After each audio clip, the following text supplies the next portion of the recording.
rồi chứ có gì mình chài mồi đi không Kiếp ơi. Nước thì ngon quá. Tối mưa cá một tông đổ ra. Con này cỏ dữ ta. Chim lên 5 mối rồi. Đổ dế quá trời Kiếp ơi. Đâu. Đổ dế gì con mà. Có. Này có cát rồi. Có đó. Nè không Khoa. Nè dế nhỏ bự lò lửa nè thấy không? Nè thấy không? Ôi. Hôm qua trời mưa ra nó ra quá thớt luôn nè. Thấy không Khoa? Thấy không? Thấy con nào không? Nè, dế à?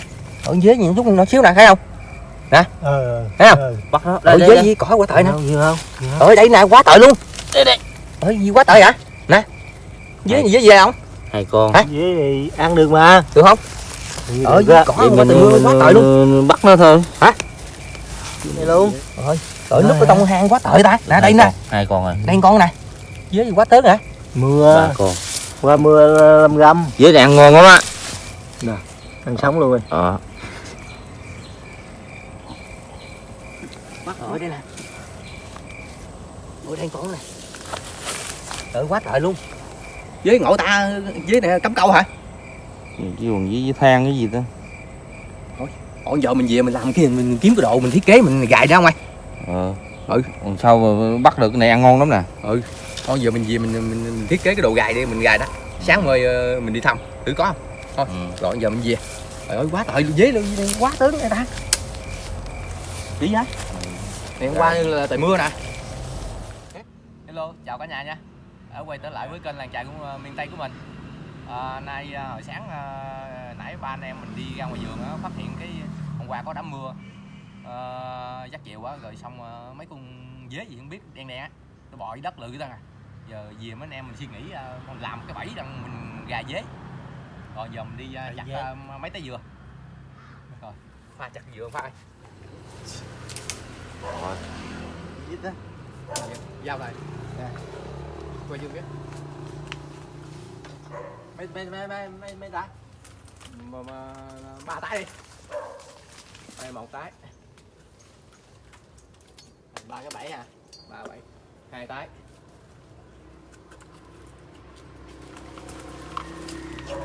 Rồi, đúng. Được rồi.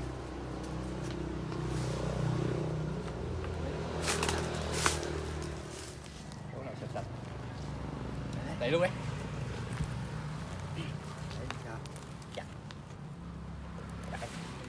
Là làm cái bẫy dế nha. Chặt cái dừa uống luôn. Ba nhát. Dao nó đỏ quá. Hả? Ướt quá. Đây là chị Gin nè.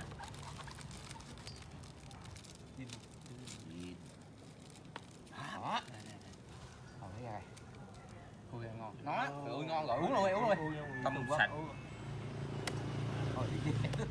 Trời ơi. Nhưng mà nhà này là cái đồ bẫy dế mình nha.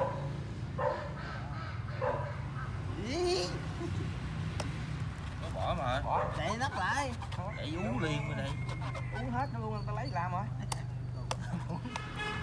Đó. Rồi. Rồi mời cả nhà uống mình nếm nước dừa nha. Cùng đi. Vô.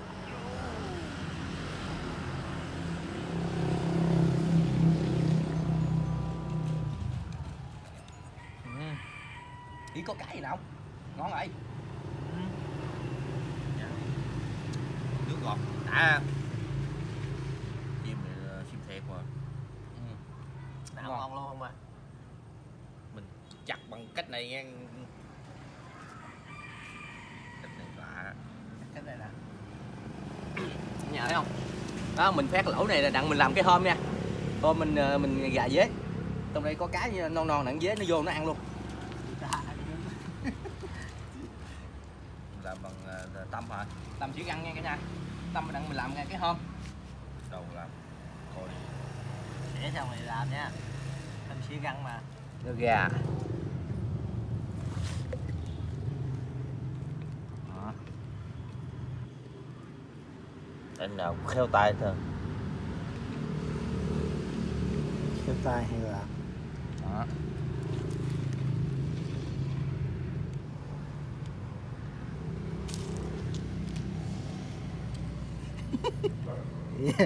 Hả? Đúng rồi. Gì? Sao. Được chứ. Này cái hôm à. Đó. Thấy không? Hồi mình bỏ một miếng thức ăn vô đây rồi mình đi gài. Bên này. Để vừa này.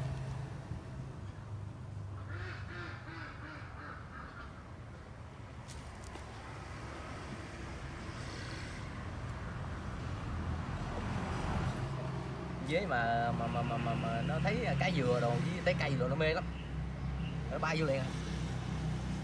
Nổi.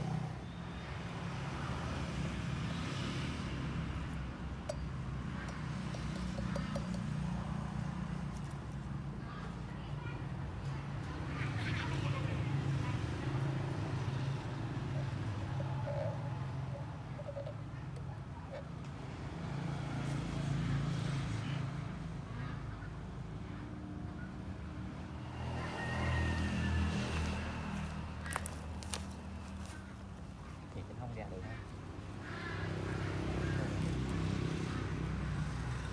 Cải màu á.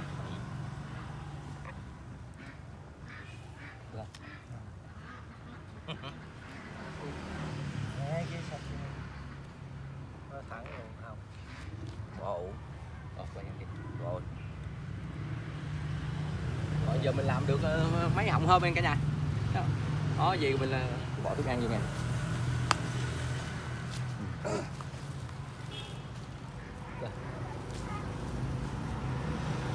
Rồi không ốp gì cả nhà. Bấm gọi tôi bấm gọi đó.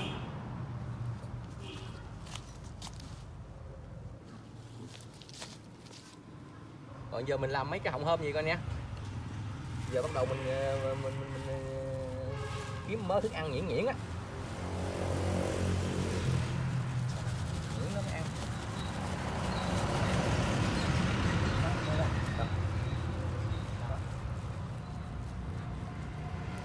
Rồi mình hút miếng thức ăn cả nhà, nhuyễn á mình bỏ vô. Đó, chung với cá dừa.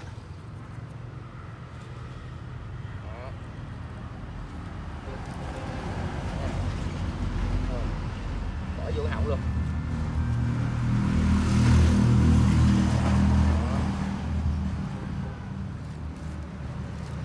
Rồi xong bắt đầu anh em mình đi gài nhé.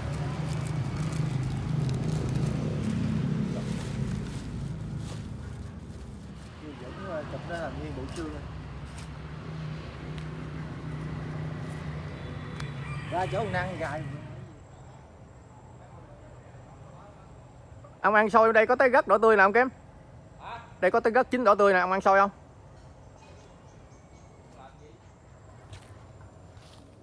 Rồi ngoài bờ có cây mít nhỏ xíu mà tái quá tớn luôn. Gà dế. Gà dế bằng trái dừa. Gài con dế à. Đó. Vô không? Vô chứ không? Đây ông Năm mình nha. Đó. Quẩy tay cái ông Năm.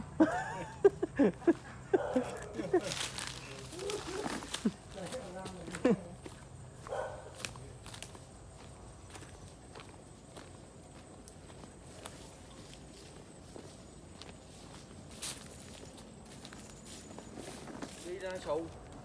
Ừ, sụ đi theo. Ê, chỗ này ngon nè. Chỗ nào gặm á. Thì sáng đây nè. Ngay chỗ bùn bông à. Đó bùn bông nè ông Kiếp.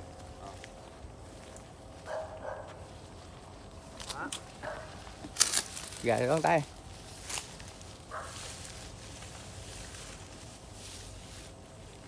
Rồi gà.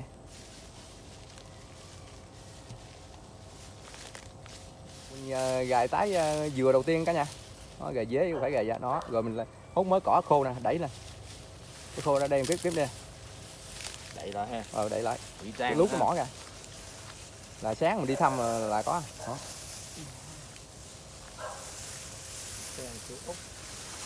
Đen, đó đúng rồi, chưa cái lỗ lỗ nha. Đó. Hở ra cái cho thấy mới được nó. Tủ thêm nữa không cái. Đó, mình quy tan gì đó. Rồi sáng mình đi thăm. Rồi. Tiếp mình dạy cái thứ hai đi.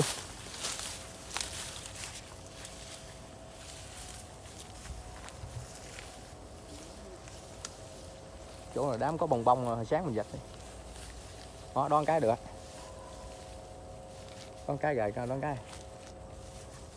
Chắc cái tông làm cái. Vô trong kính nó có. Ừ. Đấy, dập dưới cái đó luôn. Nó có mái che Đó mình gài đó. Thì. Rồi xong mình tủ ra. Bỏ khô hơn. Khô. Khoan. Đó, mình gài vậy cả nhà. Quay cái miệng xuống chút nữa. Đó, vậy đúng rồi. Đó. Rồi vậy ngon rồi đó. Đó.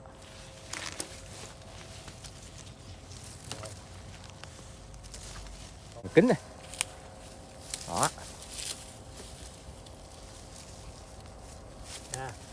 Chưa. Rồi ngon rồi đó. Mấy cái đồ ông tủ đó kìa.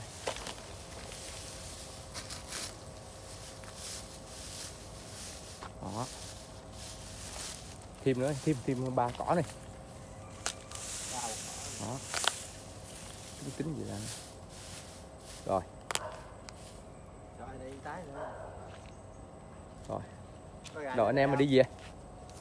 Đi về. Có gà tới này không? Không. Rồi đi về. Về một cái. Đi, về. Đi về.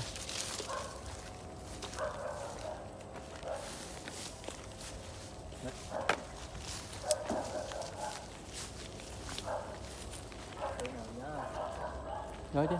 Có 3 trái dừa. Mời đi thăm đó. Chìm quá.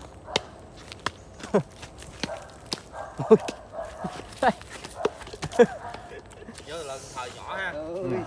Hư luôn. Khét ghê ra. Thái không ha. Hôm qua ba anh em mình gài dế dắt chiều quá, giờ sáng rồi. Giờ ba anh em mình đi thăm thử có không?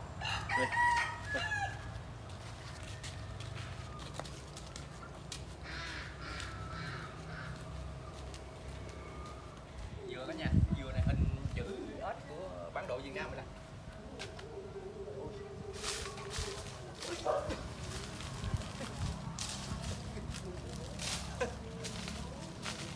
Điện nhỏ lên nha. Ôi, sao đeo nọ.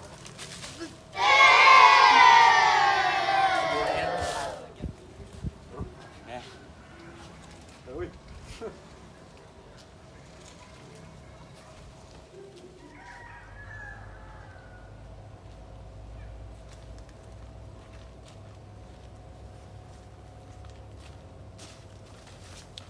Qua mình gài đâu khúc đây nè. Lại đây. Qua đặt đâu khu vực này nè. Chỗ đó cỏ khô nè. Cỏ này cắt Lại quay cho tận cảnh cho cái nhà thấy không? cỏ này cắt rồi chết. Thấy không? Thấy cái trái dừa không? Chú cái trái dừa á. Đâu? Đây hả? Thấy trái dừa không? Thấy chưa? Bây giờ mình thăm lên cả nhà. Trời ơi. Ôi có dễ không ai nè. Ôi quá trời nè. Trời ơi. Ôi nó bỏ lưỡi miệng. Bên lấy Lấy cái đồ Múc bịch để đem theo nè. Trời ơi nó bu quá trời luôn. Bên theo hái sòi gì Trời ơi. không? Để nó Ôi có điếc nè. Để về mình khui ra thử ha. đúng rồi. Đi. Lại thăm cái thứ hai cái. 2 cái nữa.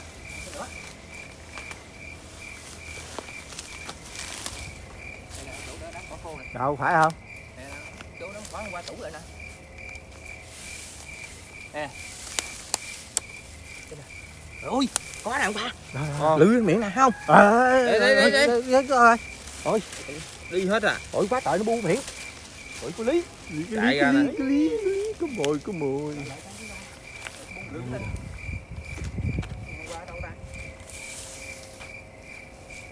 Coi kỹ coi.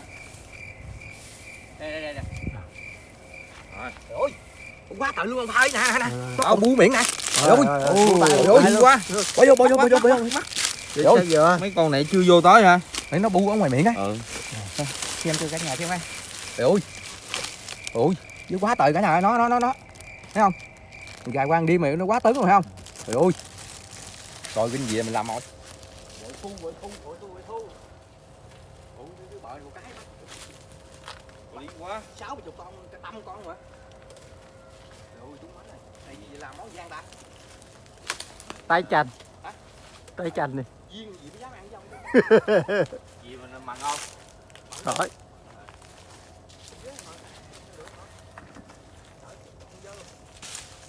Sạch sẽ hả?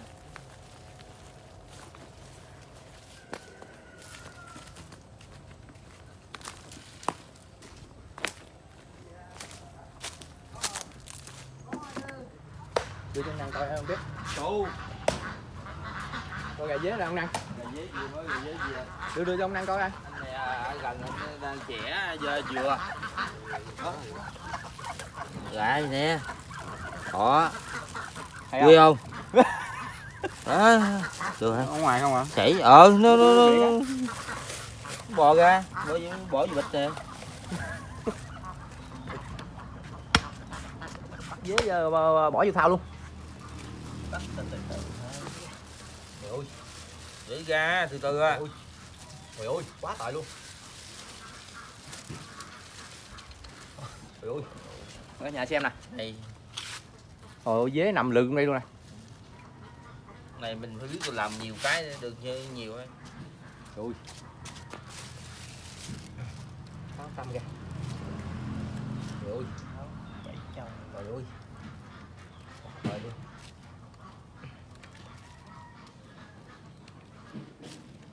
Ngon quá.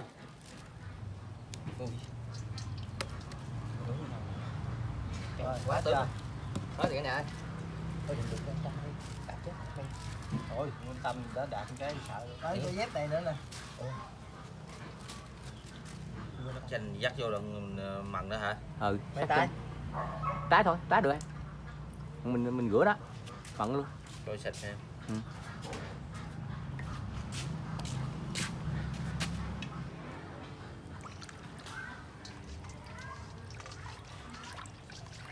Sống luôn đi. Còn nữa. Còn hư rồi.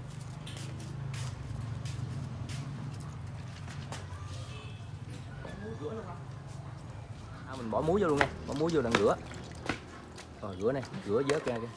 Vớt ra thau đi. Vớt dĩa.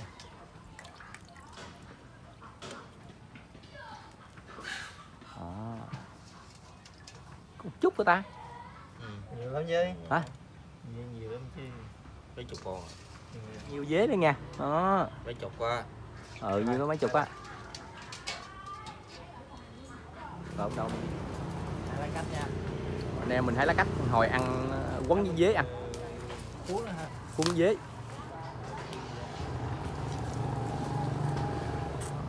Đúng rồi, bứt nguyên vậy luôn không Khoa? Đó. Vậy cái hồi mình ăn tới đâu mình cuốn đó vậy á. Nhảy ra nữa chứ.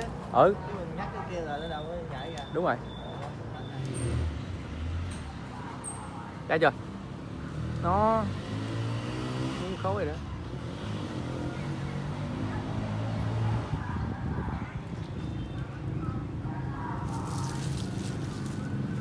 Nóng chưa? Rồi, gì đó? Rồi cho dầu vô được rồi. Vừa phải thôi nha. Đó. Đó, ngon rồi đó. Cuốn rửa vô thôi. Lượt hết luôn hả? Hết luôn chứ. Rồi. Giòn phải không? Dạo để xét. Nãy còn nước á. Ừ. Muốn cho nó giòn ngon nữa mình cho nó miếng Chanh hả? chanh vô. Dắt miếng chanh cả nha. Để cho nó giòn nha. Đó. Cái chanh vô nó hết nhảy ta. Muối rồi. Cho miếng lửa vô nữa đi. Không dằn. Trời ơi, nó ngon. Trời ơi, cái nè. Thiệt giòn mới được nha. Ít dầu. Cũng được rồi. Ở Ê ơi. tưởng mau khác mà thấy khác mà nó đâu ấy không? Cái gì? Nó đâu có ấy ha. Cái gì? Nó đâu có tưởng khác mau chính ra giờ Không có cái này nó chút Đâu? nước nãy giờ nó nông nước tưởng rồi. lâu ha. Trái không bùng lên cũng ngon.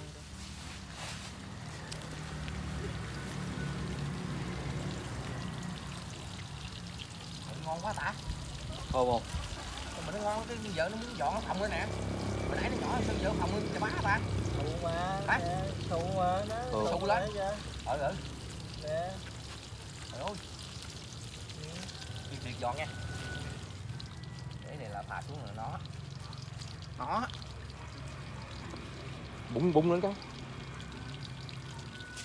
Dầu sâu vậy rồi. Rõ quá vậy với chú hỏi bước Phật quá. Sao? Dạ, Phật trái tao còn ngon nữa. Với chiên su nữa. Cho giòn ủi nó ngon à. Với chiên su cả nhà ơi. Thử con ở vừa chưa? À cái này chín chưa? Vừa ngon chưa? Ăn đi, ăn thử đây. Cho khổ cho Chưa ngủ đâu. đi. Như thiệt giòn phồng lên được rồi. Trời ơi, nó phồng lên nè. Giống ông không. Gấp đi.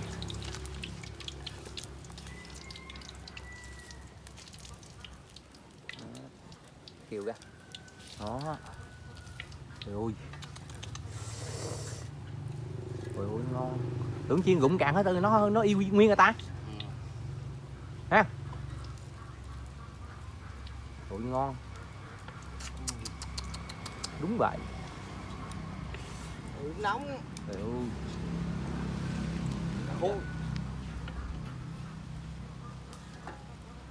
Còn là không được đâu. Trời. Bài luôn rồi. Rồi. Uống. Gào là cách. Rau vườn lá cách có gì ăn nấy. Chân giả mà. Trời ơi. Tương ớt. Tương ớt. Trời ơi. Rồi xong chưa?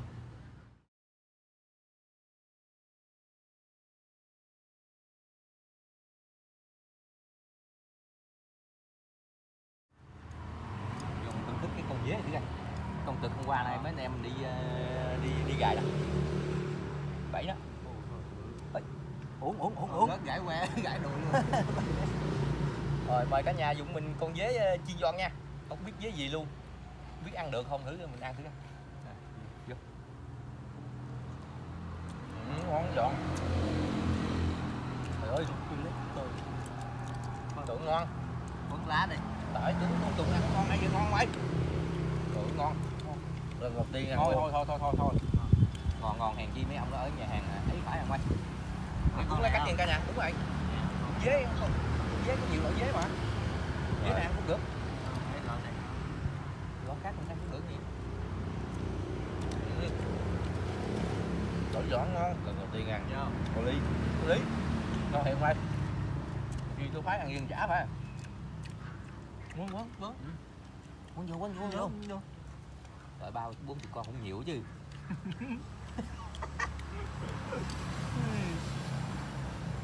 Ngon miệng.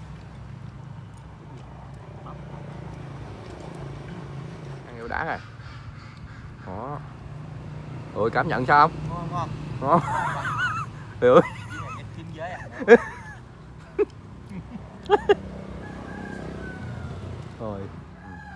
Ngon thiệt rồi. Mà ăn ngon giòn khấu à. 10 con. Cuốn 10 con. Trời ơi.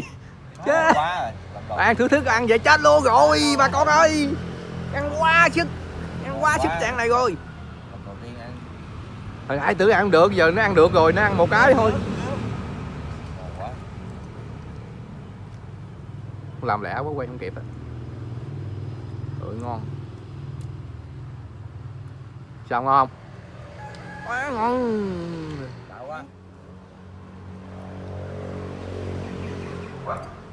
Để em 4 con luôn nha.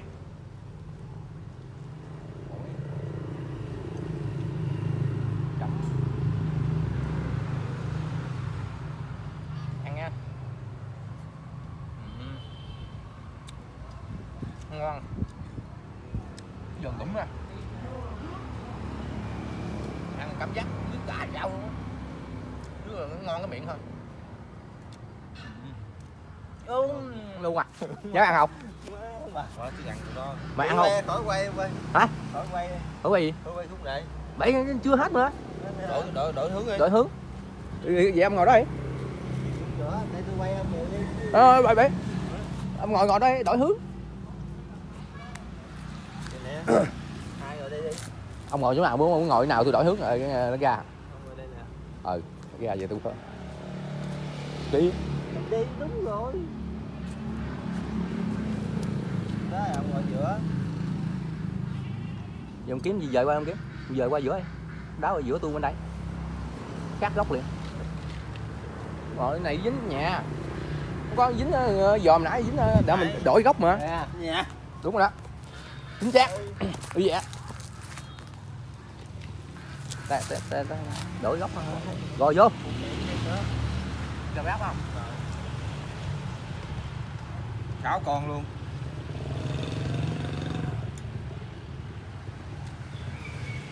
Tưởng ăn không được, ai giờ ăn quá ngon nha cả nhà. Wow, lý quá. Thịt nhiều quá. Ngon chứ. Thịt nhiều giọt.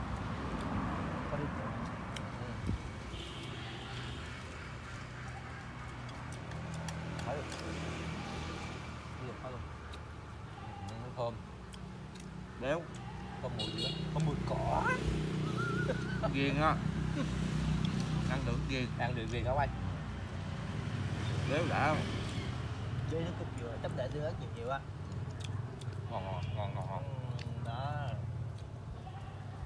Ngon thiệt thôi. Ăn Gì ghiền. đó? Mới đầu ngán thì mình giờ ăn ghiền. Không phải ngán, không dám ăn á. Mình thấy giỏi lắm. Sợ. Ghiền. Này là tinh tí à. Tí tự nhiên. Béo đã.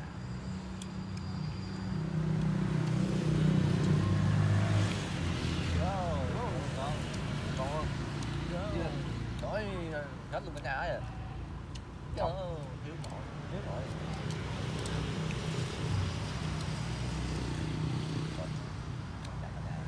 Còn gì nữa ăn? Sao gì đó? Gào. Làm nguyên bữa qua được nhiều nó ăn cái xíu hết luôn. Ghiền thiệt. Rồi. Chào cả nhà nha. Cả nhà thấy video này hay hãy like chia sẻ trên nhóm nha. Để nhóm có động lực làm những video tiếp theo cho cả nhà xem nha. Bye bye.